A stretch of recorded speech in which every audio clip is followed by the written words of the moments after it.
The Instructor Podcast with Terry Cook, talking with leaders, innovators, experts and game changers about what drives them. Welcome everybody to the Instructor Podcast. As you may have noticed, I am not your amazing host, Terry Cook. In what I can only assume was a moment of extreme madness, he asked me to present a special episode in honour of International Women's Day. I said yes about 3 seconds in because I was convinced that he'd sleep on it and change his mind. But luckily for you, I'm not on my own. Thank God you don't have to listen to me waffle on for an hour and a half or whatever. I am joined by two amazing women who inspire me daily, Sarah from SB Driving and Debbie from Go Debbie Go. A few of you probably know Sarah because she is a semi-regular herself, but Debbie is a first-timer. Like a virgin. So welcome, Debbie. So what we're going to do is, okay, disclaimer, this isn't the first time we've tried this. Oh God, me being the social media expert that I am, somehow managed to record everyone else's voices except my own. So luckily for me, these two women are probably mental, but incredibly understanding, and they've put back on. We're going to do it all over again, like we haven't just spent an hour and a half talking about everything already. So what I'm going to do is ask you to tell people a little bit about yourselves and describe one woman who inspires you. So if you want to go, Sarah, first. Okay, hello everyone. I'm Sarah Baldock. I'm an ADI. I've been an ADI for 5 or 6 years. I don't know, I can't really remember. I'm based in Maidstone in Kent, and that's pretty much everything about me, really.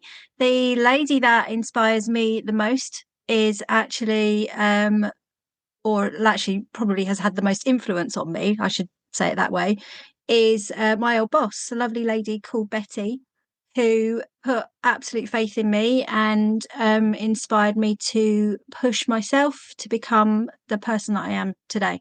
I wouldn't be where I am today without her influence. So yeah, that's Betty. Oh, Betty. Betty. What about you, Debbie? Hi everyone. Debbie, Southampton-based ADI, qualified for about 7 years now. Love my job, love everything about it. Thank you for having me as well today, guys. My inspirational woman would definitely be Florence Nightingale. She's very local to me, around the area of where I live. She's resting in the cemetery very locally down the road. So when I go and visit a family member who's also there, I always make sure I pop by and just say hi. And the reason she's such an inspiration is because with everything she did in healthcare, she always said that she would help anyone suffering, friend or foe. And that is, it kind of like joins in together with driving instructing, because I've always said the same. I always feel that everybody should have the chance to drive. I don't feel like anyone should be at a disadvantage in any way, shape or form.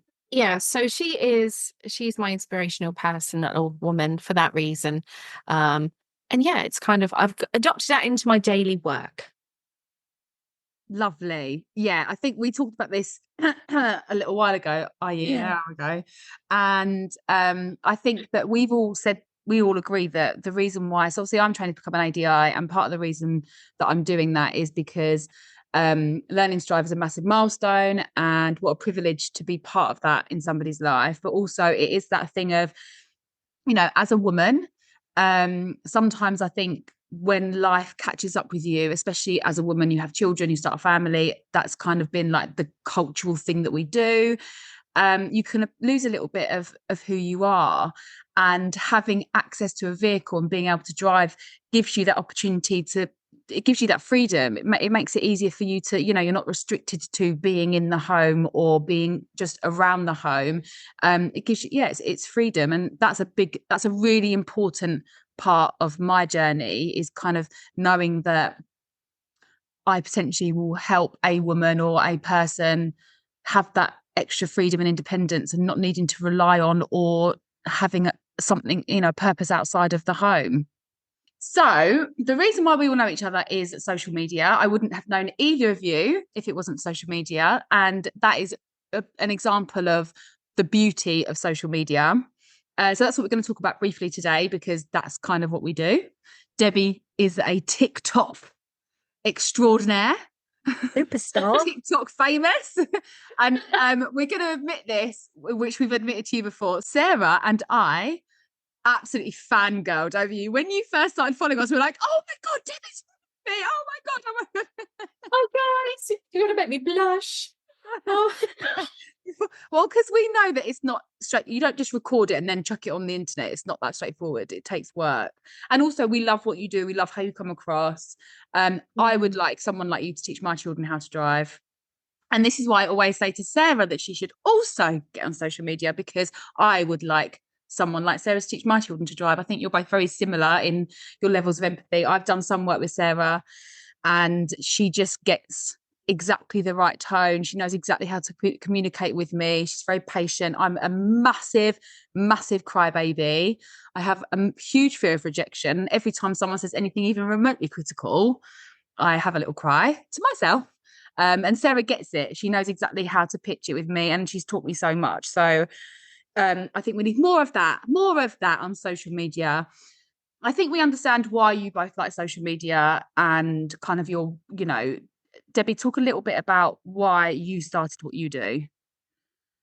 I think it started after subscribing to TikTok. Actually, I was just scrolling through the FYP and came across a driving instructor's page. And it was just a short clip. It couldn't have been any more than a minute long, but I do remember thinking, why are they speaking to the pupil like that? Why are they pulling those faces? Why is, I felt bad for the person sitting next to the instructor. So I thought, actually, I know my lessons are good. I know I enjoy them.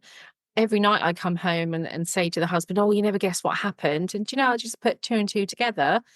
I want to show people that actually that's not the case for everyone who's learning to drive. You might actually enjoy your lessons with the person who's teaching you. It is a serious subject, obviously, but there's no need to humiliate people. There's no need to put them down.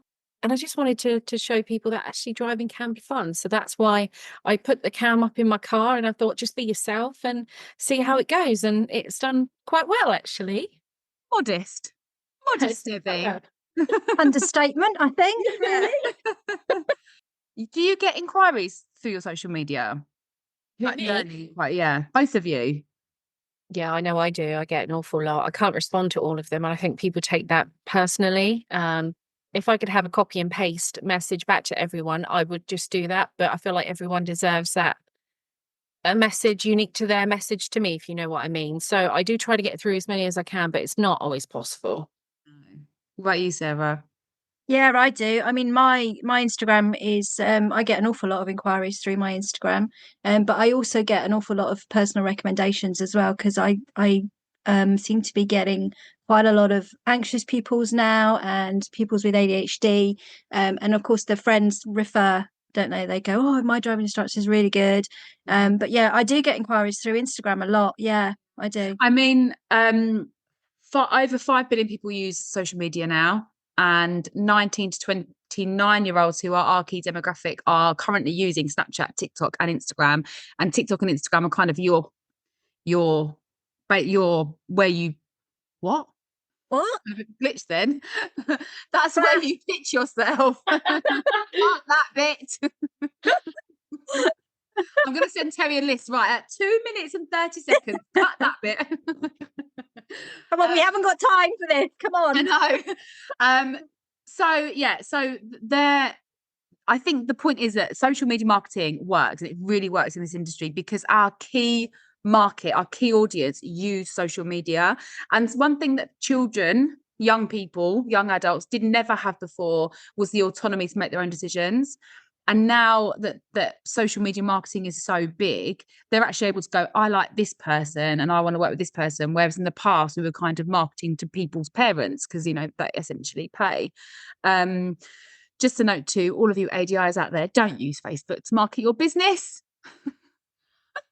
The average age of Facebook users, or the general age bracket, is 40 to 49. So it's a really good place for mums and dads and adults to find driving instructors for their children. But it shows that if you're not on Instagram and TikTok, Instagram more because TikTok is more specialist, I think, you are missing a trick. That's Laura's key point for today. Okay, so with that in mind, the fact that we can see that social media works, especially in this industry, what would you say are your pet peeves about social media in this industry? Sarah, want to go first? Pet peeves. I pet peeves. How can I say this without being rude? I think there's quite a lot of misinformation. I think there's quite a lot of dangerous information actually that's being put out by certain people.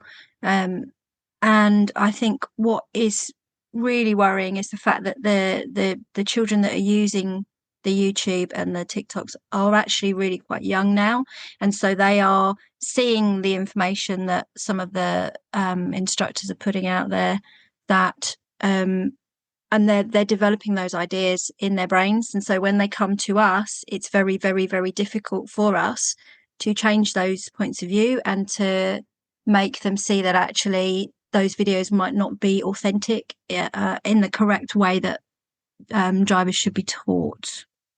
Yeah, Debbie, what do you think? Yeah, I agree with Sarah. I think there is a lot of misinformation out there.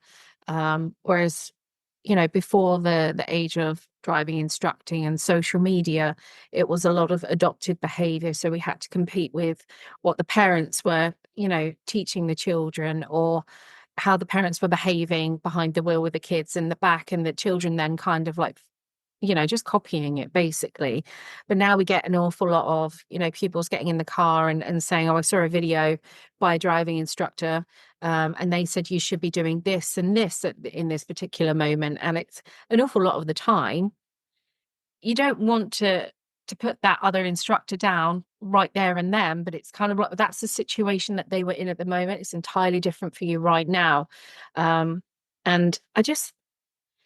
I've always said, if you're having a lesson and you're confident in your ability to teach, and you're happy with where you are as an instructor, you should always be comfortable having someone from the DVSA on the back seat. And if you're not, then what you are teaching the pupil next to you, or you're putting out there on social media, it shouldn't be getting out there at all.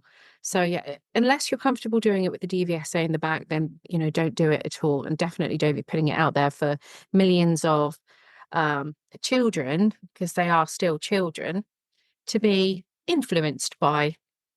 It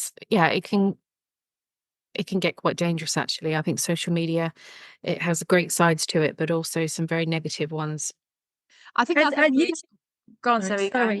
Sorry. Sorry, go. I was going to ask both of you, because I know you've got children that are similar ages. Mine are grown up now, and when mine were your sort of children's ages, there was it was a lot easier to police what they were doing online.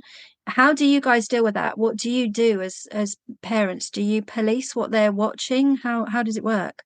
I mean, for me, I'm very fortunate that at this moment in time, my children are very sensible. And also it's just the three of us. So they'll quite often be near me or with me when they're using their devices. My oldest son has a mobile phone. And so do a lot of his friends. And so there's group chats and things like that. And they send each other things. But I go through his phone regularly, and I don't tell him when I'm going to do it. But I think what you have to do is accept that there's going to be misinformation. I've said this before and I'll say it again. Yes. My children will tell me something that to them is fact. Like, did you know that the sun is actually blue? And you just can't see it because of the way, blah, blah, blah. And I'm just like, that's not factually correct. Where did you find that out? And it's always someone on YouTube. And so I have to work to like undo their kind of bias. And I'm just their mum. I'm not an expert on the sun. And this person said they were an expert on the sun, and therefore they are correct. And this is the problem, isn't it? This is the problem that we're dealing with, Debbie, in the car, isn't it? Mm-hmm. Yeah. Yeah, especially as we are, we're the qualified ones. So people do look at us as the experts. So of course, what we're saying, or what, Phil said 2 weeks ago on his page, must be correct. But it isn't always. So yeah, I think we should be really, really careful about what we're putting out there, because these 17-year-olds are very influential, so to speak. they're still sponges, aren't they? Anything you say, they're going to keep hold of a lot of that information. And we want to make sure, because we are in a position where we have so much responsibility over them, we want to make sure that they're turning their phone off or their computer, and they're walking away with the correct information at the very least. And I think, again, something that I said before to Terry is that we are literally in charge of people moving a 1-ton machine at very high speed that can cause considerable damage to property and life. And so anything, and you know, I said it before again, if you don't think your children will benefit, will be better drivers as a result of the information you're giving them, your own children, then don't give it to someone else's children. Yeah. Yeah, good point. And what's happening is we're doing it. It's kind of like it's a selfish thing. If you're someone who's doing clickbaity material, you're doing it for you. When you're a driving instructor, you should be doing it for the students that you're teaching. That's the whole point. And it takes a lot to become an expert in driving. The process to become a driving instructor is not easy. And so from the secondary qualifier, we actually are experts. So it's not even just about integrity. It's kind of like an ethically questionable thing. And there is a big difference between having an opinion and on purpose and purposely putting out misinformation for the likes and the views. How do you two as instructors tackle that when a student gets into your car and they are telling you something that they saw on TikTok or Instagram or YouTube that is incorrect? I think you just have to have a conversation, don't you? And like Debbie said, a lot of these things are situational, and so it depends what the video has been about. But I have had conversations with my guys about the instructors, some of the instructors that I would recommend that they watch, and conversely some that I would tell them to kind of steer a little bit clearer of. But you just have to be honest with them, and you have to have that coaching conversation with them of, what do you think? What do you think that that's a safe thing to do? You know, what would you have done in that situation? And bring it back to them, because they need to go through that process themselves. And it's all very well them just watching a video and going, oh, well, that's how you do it. But it's going to be different in every situation. You know, I always say to mine, you can drive the same route like 100 times, but it's going to be different every time you do it. So have to be developing people that think for themselves in these situations, and not just take it for granted that because that person said that thing, then that's the way to do it. It's going to depend on your situation. Do you know what? I think that's a really, really good point, Sarah. It was a really good point. It was even better than last. Sorry. I've got to say, it was perfect. Yeah, it was, because actually, firstly, it's about turning it into a positive learning or a teachable moment. That's amazing. And secondly, it's encouraging them to think for themselves, and hopefully then they go back to other content and they're like, oh, but actually, you know. And yeah, it's like what you were saying earlier though, Laura, isn't it? Like you with your children, you're trying to make them into sort of critical thinkers. So yeah, it's all right to watch a video, but what facts have you actually got from that? Can you then go away and find out whether that is actually true? Can you watch another video and watch it from a different perspective? And I think that's what we try and do in the car. We try and develop critical thinkers. They have to be able to think for themselves, otherwise they're not going to be able to drive safely. And that's really what we do at the end of the day. And that's what, you know, parents should be doing with their own kids, isn't it? Is making them into critical thinkers, being able to look at a situation and not take it on face value that that's right, but actually go away and think about it and develop their own thoughts on it. You know what I mean? And actually, I believe wholeheartedly that driving instructors who put out misinformation, clickbaity content where you're undermining the learner, because learners, as Debbie has said before, are human beings, people should be called out, but we can't fix them. We can't just cancel instructors that are consistently putting out misinformation. So actually using this information as a way to show your students that, you know, how to become critical thinkers, I think that's a really good way to put a positive spin on it. What are your views on the whole, because we've had a couple of situations where there's like been public, what do we like to say, beef between instructors where people are disagreeing with one another. What's your view on that kind of being out there in the public? We can go with that one. If you don't want to comment, that's fine. um, I know what you're talking. I've seen it as well. There have been many times where I've watched, clips, and I've wholeheartedly disagreed with, what they've put out there. But I haven't said anything, because I just feel it's a very unprofessional way of going about your business if you are approaching people for a negative reason for everyone else to see. I do feel like if you've got an issue with something, then it definitely needs to be discussed behind closed doors, so to speak.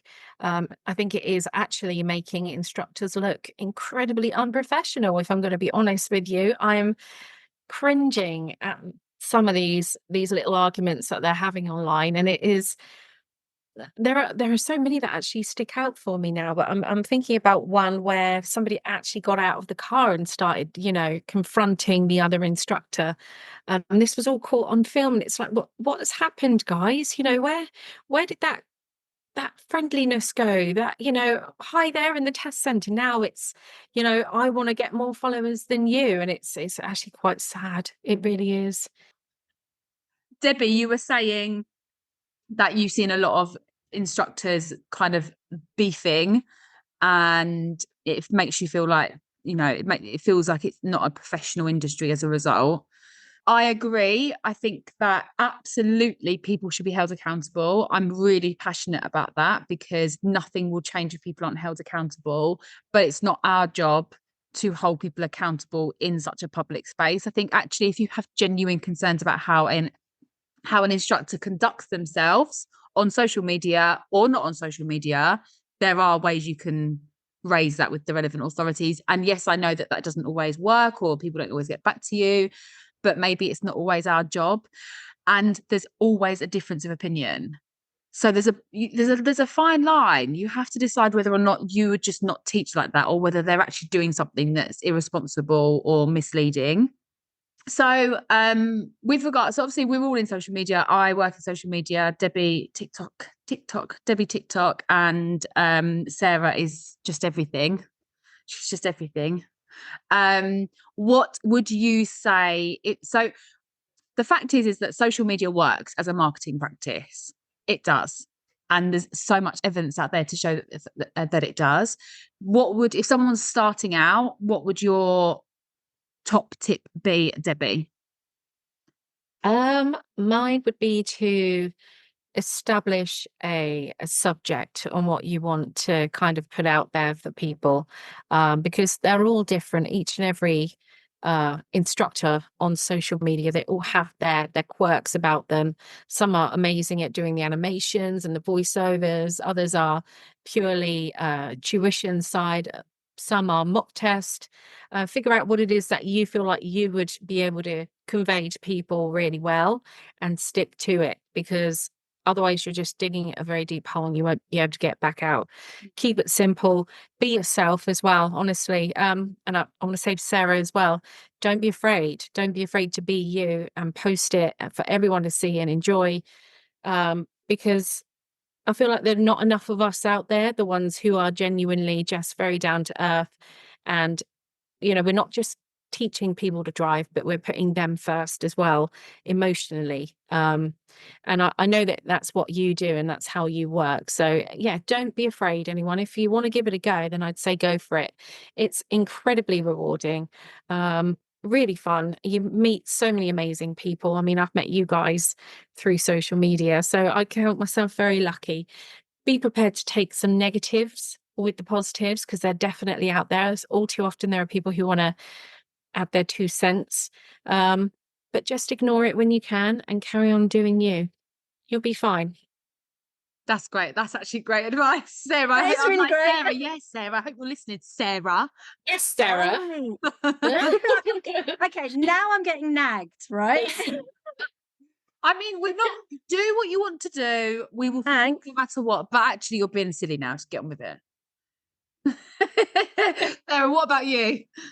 I would say that don't be afraid to just be like you. My Instagram is the reason I started it was just to kind of keep a record for myself of my working life effectively, and anything that came up in the car, it went on to Instagram. Be that, I don't know, somebody managed to move away from the side of the road without stalling, whatever it is. Don't feel that you have to keep up with the people that are doing like the massive great big TikToks and the YouTube and all that sort of stuff. Do you keep it really simple, keep it really fun, and like Debbie says, showcase yourself, rather than trying to be something that you're not, because you're going to be found out pretty quick. Yeah, I think that's really good. That's really good advice, that whole don't try and be someone you're not. For me, I think something that I am really passionate about, especially lately because I've seen so much of it, is operate with integrity. I think we are, as I said before, we are responsible for lives, actually. Like, I don't want to take it too seriously because it is just a job, but we are responsible for creating the next generation of responsible, confident and safe drivers. And if you wouldn't teach it to your own child, don't put it on social media, because you're then teaching it just to someone else's, and that's not okay either. And I think as well, the other thing that I will say is that one thing about the Instructor podcast is that it's got a really amazing community of people, and they're all like-minded. They're all people who want to learn, want to hear, want to be part of something, and that's what makes it so lovely. There is a huge number of people out there who do this job and who are in this industry that do not share that kind of ethos, and that's a real shame. And I think when I very first started working in social media for driving schools, I had a bit of a bird's eye view and was like, oh, wouldn't it be nice if we just had this community where learners and instructors could come together, celebrate one another's wins, ask questions freely without being thought of as an idiot, and have access to other people's expertise, and it become a community. And I think, you know, something that we should all be doing as driving instructors, as trainee driving instructors, as people who work in this industry, is we should be creating this community. We should be supporting one another. It's important that we do things right and that we do things with integrity, and that because we've chosen a career where that's really vital to what we do. And I really hope that the more and more people that come on board to places like the instructor podcast world, and the more people that connect like we have to support one another, the more we're going to have that, where, you know, we're not just bashing each other on Facebook because someone asked a question that you should just know the answer to, and we're more, you know, judgment free, and we've all got different levels of expertise and different things, so why not support each other so we can all be better at our jobs. That's mission 2024. Terry, let's do this. Okay, well, thank you so much for joining me for the 4th Zoom session we've done today. And thank you for taking your time out again to fix my catastrophic error. I adore you both even more now than I did before. To the listeners, thank you for having us. Happy International Women's Day. We are all donning purple in some way, shape or form. We hope that you have found this interesting. Don't forget that the Instructor podcast is not just a free podcast. There are subscriptions to the Instructor podcast premium, which I highly recommend you investigate, because it's full of really, really wonderful people and information, and it really is a community that you should want to be a part of as an ADI or PDI. You're welcome, Terry. But on that note, thank you for listening. Happy International Women's Day to every wonderful woman out there, and hopefully Terry will get us back as regulars and we will all become famous. No. I'm joking. Oh, thanks. But thank you guys, and thank you everybody for listening, and see you again. Bye. Bye. How do I stop recording? The Instructor Podcast with Terry Cook, talking with leaders, innovators, experts and game changers about what drives them.